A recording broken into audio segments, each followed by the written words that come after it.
So ayun mga karuba, for today's video magluluto tayo ng nilagang babe. Opo, ayan, hindi ko na napakita sa inyo kung paano ko ginisa ang bawang at sibuyas. Talagang pinag-brown ko yung ating bawang at sibuyas, tapos iginisa kong maigi yung ating babe, yung parang yan na piprito-prito na. Tapos nilagyan ko ng dahon ng laurel at pamintang durog at 5 kutsara na patis. Opo, masarap po ang may dahon ng laurel na nilaga, itry nyo po yan. Opo, tapos po yan, hintayin lang natin, nagmantika na yung ating baboy.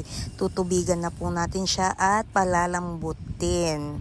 Ganyan po ako magluto ng nilagang baboy. Talagang iginigisa ko po siyang maigi. Kaya mapansin niyo po yung kulay niya is yung kulay ng sabaw natin is medyo ma-brown. Hindi siya yung typical na nilagang baboy sa Manila na kulay puti ang sabaw. Kasi talagang pinagba-brown ko maigi yung ating baboy at yung ating sibuyas at bawang. Gusto ko yung nagigisa siyang maigi, ganyan. Tapos po yan, inilagay ko na yung ating saging nung medyo malambot-lambot na yung baboy para lumambot na rin yung ating saging at kakatas yung lasa ng saging dyan sa ating sabaw. Ay napakasarap naman po.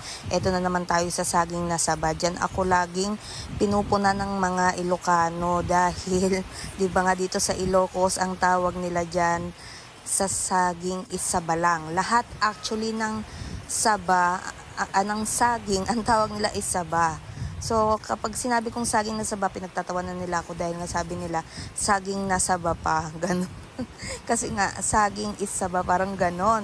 Paano ko ba explain? Basta yung saging sa kanila is saba. So kaya nung sinabi kong saging na saba, sabi nila saging na nga saba pa. So ayan, nilagay ko na rin yung ating repolyo. Gusto ko sa repolyo yung medyo crunchy pa, yung hindi malata ang pagkakaluto, hindi naluyak, hindi siya yung lusak, ganon. So ayan, hintayin lang natin konti na medyo lumambot yung ating repolyo na may pagka-crunchy pa din.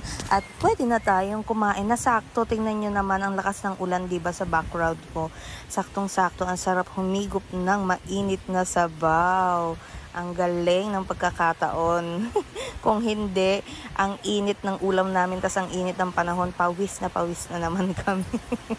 So, ayan mga karuba, naluto na yung ating ulam. So, ipiprepare na natin. Ayan, nilagay na natin sa lamesa. Meron tayong patis na may kalamansi at chili oil dahil wala akong fresh na sili.